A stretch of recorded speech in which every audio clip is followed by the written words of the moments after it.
Hey everyone, this is Mervin here, and in today's video, we'll be looking at the game Betrayal at House on a Hill. So at this moment, this game costs about $50, which is relatively cheaper compared to other exploration games out there. But personally, I feel that this game can also be considered a party game because the rules are relatively easy to pick up, and also the components inside are not as overwhelming as other exploration games that we have out there. This game is also now 10 years old because it was launched in the year 2010. But even so, I don't find that the gameplay is boring. It's still relatively fun and I strongly recommend you to try the game. But of course, this game comes with its own shortcomings, which I'll share in the video afterwards. So as always, I'll show you a quick walkthrough on how you can play this game, and at the end of the video, I'll share with you my thoughts. So without further ado, let's take a look at what this game is all about.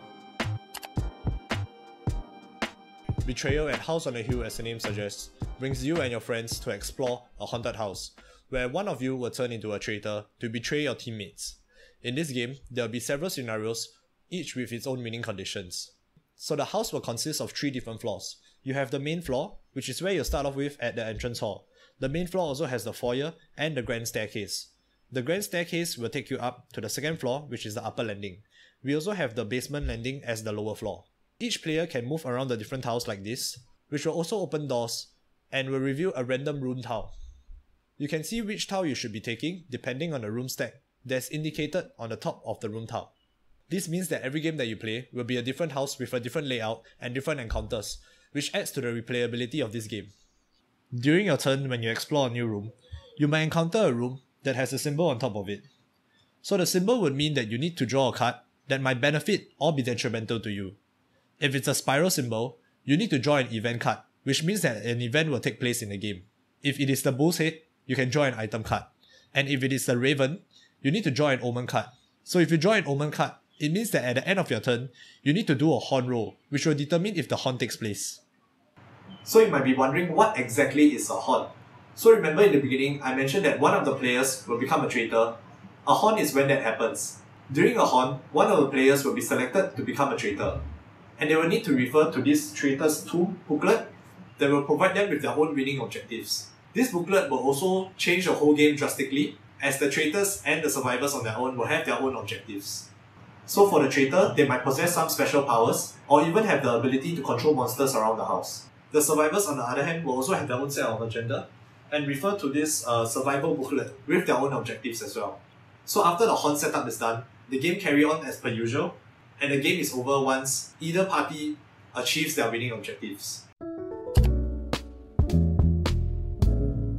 Hey, welcome back! So in the beginning I mentioned that this game can also be considered a party game, and from the gameplay we have just watched earlier, we can also see why. The rules are very simple to follow and understand, and also the components, such as the tiles and the cards, are also very self-explanatory, where it will have very directional rules telling you very specifically what you should be doing. But there's one thing that I don't particularly like about the components, or rather the game itself, is its lack of artwork. Cards and the rulebooks are mainly filled with text, and has little to no illustrations to depict the items or the monsters. The monsters itself are either black squares or just tokens. There's also some components that can be better built. For instance, it was very easy for these indicators here to leave marks on the character cards. The quality of the character minis are also not very well built. I received a mini which was banned right out of the box.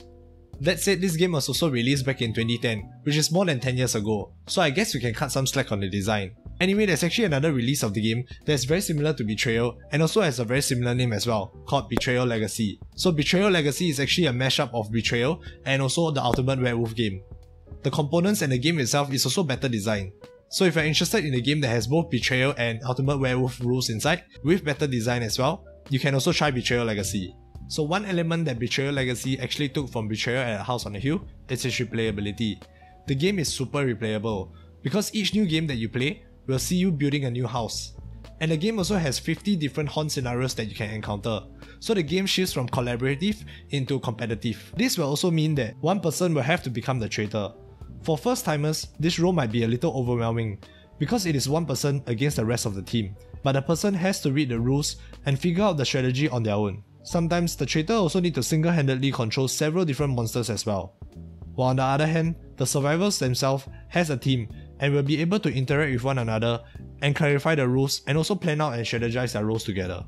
In a way, the player acts somewhat like a D&D dungeon master, whereby he controls the various actions of the monsters, just like how the Dungeon Master will control the various NPCs as well. In fact, this game itself can also be compared to the gameplay of D&D. We have the character abilities, we also have the dice rolls which will determine the actions that your characters will take. The haunt scenarios in the game also act something like campaigns, where you will add a narrative and a storyline to the game.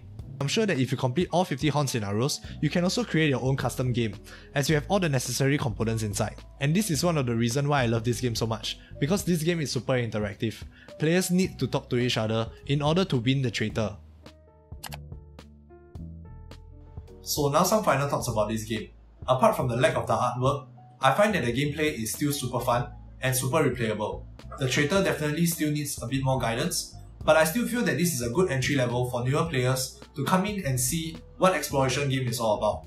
And personally, I also feel that this can also be considered a party game. But let me know what you think. Do you feel that this can still be considered a party game? Or do you still feel that this is still pretty heavy and more towards an exploration game? If you have any questions or comments, feel free to leave them down in the comment section below. But for now, I'll see you in the next one.